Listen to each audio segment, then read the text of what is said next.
আপনি কি কখনো ভেবে দেখেছেন আজ রাতের ঘুমটাই যদি আপনার জীবনের শেষ ঘুম হয়, যদি অন্ধকার কবরের সেই প্রথম রাতটি আপনার চোখের সামনে ভেসে ওঠে? আজ আপনাদের এমন এক যুবকের কথা শোনাবো যে দুনিয়ার মোহে অন্ধ হয়ে ভুলে গিয়েছিল তার আসল ঠিকানার কথা, কিন্তু এক রাতের একটি স্বপ্ন তার সাজানো পৃথিবীটাকে তছনছ করে দিয়েছিল। সেই ভয়ঙ্কর অথচ সত্য স্বপ্নের গল্প আজ আপনাদের হৃদয় কাঁপন ধরিয়ে দেবে। রাতের নিস্তব্ধতা যখন চারপাশকে গ্রাস করে নিয়েছে, শহরের কোলাহল যখন ক্লান্ত হয়ে থমকে গেছে, তখন আয়ান তার নরম বিছানায় শুয়েছিল। আয়ান, যার কাছে জীবন মানেই ছিল বিলাসিতা আর অবাধ্যতা। 5 ওয়াক্ত নামাজের ডাক তার কানে পৌঁছাতো ঠিকই, কিন্তু হৃদয়ে কখনো নাড়া দিত না। সে ভাবত, জীবন তো অনেক লম্বা, ইবাদত করার জন্য বৃদ্ধকাল তো পড়েই আছে। কিন্তু সেই রাতে তার চোখের পাতায় নেমে আসা ঘুম সাধারণ কোনো ঘুম ছিল না, সেটা ছিল মহাকালের এক সতর্ক বার্তা। স্বপ্নে সে দেখল সে এক বিশাল মরুভূমির মাঝে একা দাঁড়িয়ে আছে। চারদিকে ধুধু বালুচর, মাথার উপরে সূর্যটা যেন আগুনের পিণ্ড হয়ে চুইয়ে পড়ছে। তার গলা শুকিয়ে কাঠ হয়ে গেছে, এক ফোঁটা পানির জন্য সে হাহাকার করছে, কিন্তু কোথাও কেউ নেই। হঠাৎ সে দেখল 4 জন বিশালদেহী মানুষ কালো আলখাল্লা পরে তার দিকে এগিয়ে আসছে। তাদের চেহারা দেখা যাচ্ছে না, কিন্তু তাদের শরীর থেকে এক ধরনের হিমশীতল আতঙ্ক ছড়িয়ে পড়ছে। তারা কোনো কথা না বলে আয়ানকে 2 পাশ থেকে শক্ত করে চেপে ধরল। আয়ান চিৎকার করতে চাইল, কিন্তু তার কণ্ঠ রোধ হয়ে গেছে। সে বুঝতে পারল তাকে টেনে নিয়ে যাওয়া হচ্ছে একটি সংকীর্ণ গর্তের দিকে। সেই গর্ত থেকে ভেসে আসছে পচা মাংসের গন্ধ আর এক অসহ্য উত্তাপ। আয়ান দেখল তাকে জোর করে সেই গর্তে নামিয়ে দেওয়া হচ্ছে। সে হাত পা ছুটছে, মিনতি করছে, কিন্তু ওই মানুষগুলোর হৃদয়ে যেন কোনো দয়া নেই। যখন তাকে কবরের সেই অন্ধকার কুঠুরিতে শুইয়ে দেওয়া হলো, তখন চারপাশ থেকে মাটির দেওয়ালগুলো যেন জীবন্ত হয়ে উঠল। তারা ধীরে ধীরে তার দিকে এগিয়ে আসতে লাগল। আয়ান অনুভব করল তার বুকের হাড়গুলো মটমট শব্দ করে ভাঙতে শুরু করেছে। মাটির প্রচণ্ড চাপে তার দম বন্ধ হয়ে আসছে। ঠিক সেই মুহূর্তে সে দেখতে পেল কবরের কোণ থেকে ছোট ছোট আগুনের ফুলকি বের হচ্ছে। মুহূর্তের মধ্যেই পুরো কবরটা দাউ দাউ করে জ্বলে উঠল। সেই আগুনের শিখা তার পা থেকে শুরু করে সারা শরীরে ছড়িয়ে পড়ছে। আয়ান চিৎকার করে বলছে, ওগো আমার দয়াময় আল্লাহ, আমাকে একবার সুযোগ দিন, আমি তো এখনো প্রস্তুত নই, আমি তো আপনার গোলামি করিনি। কিন্তু কে শোনে কার কথা? আগুনের লেলিহান শিখা তাকে গ্রাস করে নিচ্ছে। সে অনুভব করতে পারল তার চামড়াগুলো পুড়ে খসে পড়ছে, আবার নতুন করে চামড়া গজাচ্ছে, যাতে সে শাস্তির স্বাদ বারবার পেতে থাকে। এই অসহ্য যন্ত্রণা আর আতঙ্কের মাঝে সে দেখতে পেল একজোড়া জ্বলন্ত চোখ তার দিকে তাকিয়ে আছে। সেই চোখের দৃষ্টিতে এমন এক ঘৃণা ছিল যা সহ্য করার ক্ষমতা কোনো মানুষের নেই। আয়ান বুঝতে পারল দুনিয়ায় সে যাদের জন্য আজ আল্লাহর হুকুম অমান্য করেছে, তারা আজ কেউ তার পাশে নেই। তার বন্ধু, তার পরিবার, তার সম্পদ সবই যেন মরীচিকা হয়ে হারিয়ে গেছে। কবরের এই একাকিত্ব আর আজাব তাকে কুড়ে কুড়ে খাচ্ছে। প্রতিটি মুহূর্ত যেন এক একটি যুগ হয়ে দাঁড়িয়েছে। সে দেখল তার আমলনামার অন্ধকার দিকগুলো বিশাল আকৃতির সাপের রূপ নিয়ে তার শরীরে দংশন করছে। প্রতিটি দংশনে তার সারা শরীরে বিষ ছড়িয়ে পড়ছে। সে বিষের জ্বালায় সে ছটফট করছে, কিন্তু 1 ইঞ্চি নড়াচড়া করার উপায় নেই। অন্ধকার, আগুন, বিষাক্ত সাপ আর মাটির সেই অসহ্য চাপ সব মিলে আয়ানকে এক নরক যন্ত্রণার মাঝে ফেলে দিয়েছে।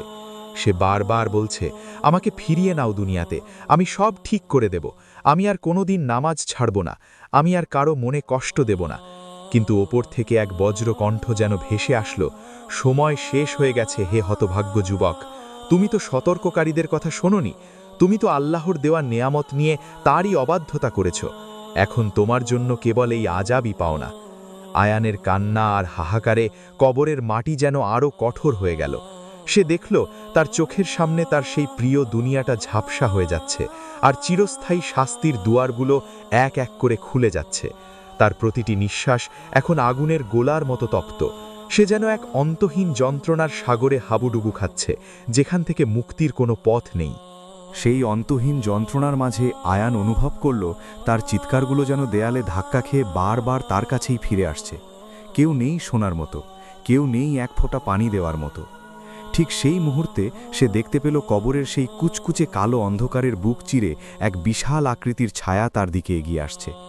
সেই ছায়ার প্রতিটি পদক্ষেপে পুরো কবর যেন ভূমিকম্পের মতো কেঁপে উঠছে। আয়ান ভয়ে কুঁকড়ে যেতে চাইল, কিন্তু তার অবশ হয়ে যাওয়া শরীরটা নড়ার ক্ষমতা হারিয়েছে। সেই ছায়াটি যখন তার মাথার কাছে এসে দাঁড়ালো, আয়ান দেখতে পেল তার হাতে বিশাল এক লোহার হাতুড়ি। হাতুড়িটা থেকে আগুনের স্ফুলিঙ্গ ঠিকরে পড়ছে। সেই ভয়ঙ্কর আকৃতির সত্তাটি গর্জে উঠে জিজ্ঞেস করল, কে তোমার রব? কি ছিল তোমার দিন? আর কে ছিল সেই মহামানব যাকে তোমার কাছে পাঠানো হয়েছিল? আয়ান স্তব্ধ হয়ে গেল। দুনিয়ার সমস্ত জ্ঞান, সমস্ত অহংকার আর বাগ্মিতা যেন এক নিমেষে ধুলোয় মিশে গেছে।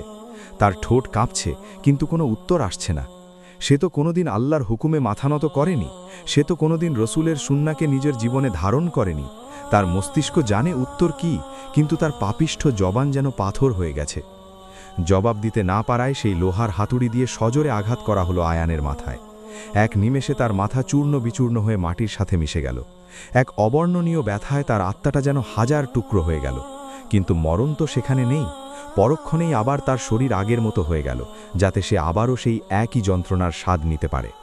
এভাবে বারবার তার উপর চলতে থাকলো অমানুষিক প্রহার। আয়ান দেখল তার চারপাশের দেয়ালগুলো এবার আরও সংকুচিত হয়ে আসছে। মাটির প্রতিটি কণা যেন তাকে অভিশাপ দিচ্ছে। সে শুনতে পাচ্ছিল মাটির সেই কর্কশ কণ্ঠস্বর, ওরে অবাধ্য যুবক, তুই যখন আমার পিঠের উপর চলতিস তখন তুই বড় অহংকারী ছিলি। আজ তুই আমার পেটের ভেতর এসেছিস, এখন দেখ আমি তোর সাথে কি করি। মাটি এমনভাবে তাকে চেপে ধরল যে তার ডান পাশের পাঁজরের হাড়গুলো বাম পাশের হাড়ের ভেতর ঢুকে গেল। ব্যথায় আয়ান আকাশ পাতাল কাঁপানো চিৎকার করে উঠল, কিন্তু এই সংকীর্ণ অন্ধকার প্রকোষ্ঠের বাইরে সেই শব্দ পৌঁছানোর কোনো উপায় নেই। হঠাৎ আয়ান দেখতে পেল তার কবরের একপাশে একটি ছোট জানলা খুলে গেল। সেখান থেকে জান্নাতের এক মায়াবী সুবাস আর মনোরম দৃশ্য ভেসে আসলো। সে দেখল সবুজ ঘাস, বয়ে চলা ঝর্ণা আর অপূর্ব সুন্দর সব মানুষ সেখানে আনন্দে বিচরণ করছে। আয়ান ভাবল হয়তো তার মুক্তি মিলবে, কিন্তু মুহূর্তের মধ্যেই সেই জানলাটি বন্ধ হয়ে গেল এবং অপর পাশে একটি বড় দরজা খুলে গেল। সেই দরজা দিয়ে বেরিয়ে আসলো জাহান্নামের লেলিহান শিখা আর পচা বিষাক্ত পুজ। এক গম্ভীর কণ্ঠ ভেসে আসলো, ওই জান্নাত তোমার হতে পারত যদি তুমি আল্লাহর হুকুম মানতে, কিন্তু আজ তোমার ঠিকানা হলো এই জাহান্নাম। আয়ান দেখল তার আমলনামাগুলো একে একে তার সামনে ভেসে উঠছে। প্রতিটি মিথ্যা কথা, প্রতিটি অবহেলার নামাজ, প্রতিটি গীবত আর হারাম কাজগুলো এক একটি বিষাক্ত বিচ্ছুর রূপ নিয়ে তাকে দংশন করতে শুরু করেছে। বিচ্ছুর হুল যখন তার শরীরে বিঁধছে, তখন মনে হচ্ছে যেন হাজার হাজার তপ্ত সুঁই একসাথে তার রক্তে প্রবেশ করছে।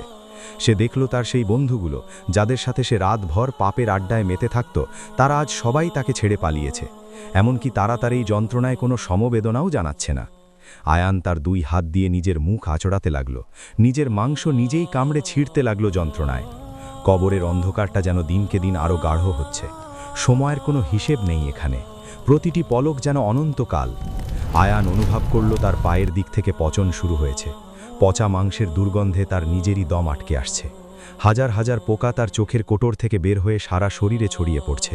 তারা তার হৃৎপিণ্ডটাকে খুবলে খুবলে খাচ্ছে, কিন্তু সে মরছে না। এই অসহ্য অনুভূতির মাঝেই সে দেখতে পেল তার চোখের সামনে তার মা বাবার মুখ। তারা তার কবরের পাশে দাঁড়িয়ে কাঁদছে, তার জন্য দোয়া করছে। আয়ান চিৎকার করে বলতে চাইল, মা, বাবা, আমাকে বাঁচাও, আমি খুব কষ্টে আছি। কিন্তু তার শব্দ তাদের কানে পৌঁছালো না। সে দেখতে পেল তার বাবা তার কবরের উপর মাটি দিচ্ছে। প্রতিটি মাটির চাপ যেন তার বুকে এক একটি পাহাড়ের মতো চেপে বসছে। সে বুঝতে পারল দুনিয়াতে ফিরে যাওয়ার সমস্ত পথ চিরতরে রুদ্ধ হয়ে গেছে।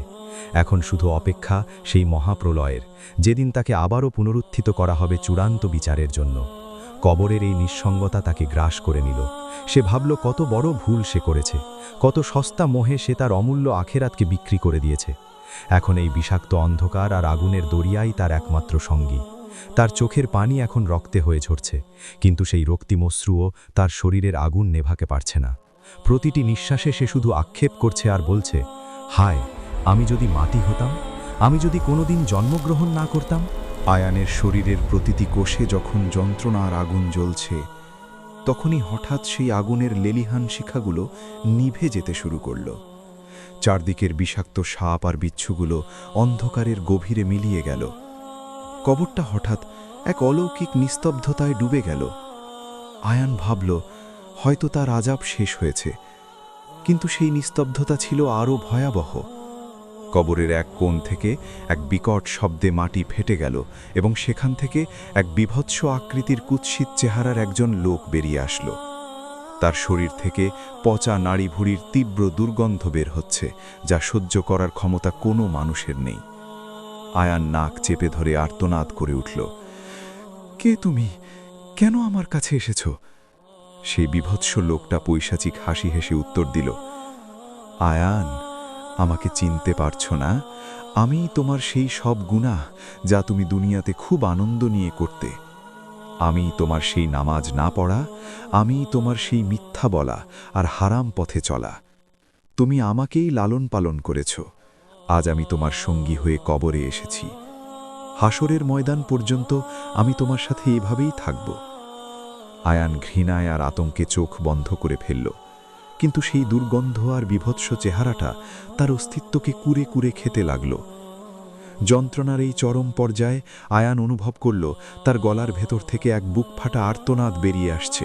সে নিজের সমস্ত শক্তি দিয়ে চিৎকার করে উঠল, ইয়া আল্লাহ, আমাকে মাফ করে দাও, আমাকে বাঁচাও। ঠিক সেই মুহূর্তে আয়ানের পুরো শরীর প্রচণ্ড এক ঝাঁকুনি দিয়ে উঠল। সে চোখ মেলে দেখল সে তার নিজের ঘরের বিছানায় শুয়ে আছে। তার পুরো শরীর ঘামে ভিজে একাকার, হৃৎপিণ্ডটা যেন বুক চিরে বেরিয়ে আসতে চাইছে। আয়ান কিছুক্ষণ স্তব্ধ হয়ে বসে রইল। জানলার বাইরে তাকিয়ে দেখল ভোরের আলো ফোটার ঠিক আগের মুহূর্ত। মসজিদের মিনার থেকে ভেসে আসছে মুয়াজ্জিনের সেই সুমধুর আহ্বান, আস-সলাতু খায়রুম মিনান নাওম, অর্থাৎ ঘুম থেকে নামাজ উত্তম। আয়ান বুঝতে পারল এতক্ষণ সে যা দেখেছে তা ছিল মহান রব্বুল আলামিনের পক্ষ থেকে এক চূড়ান্ত সতর্কবার্তা। সে কাঁদতে কাঁদতে বিছানা থেকে নেমে আসলো।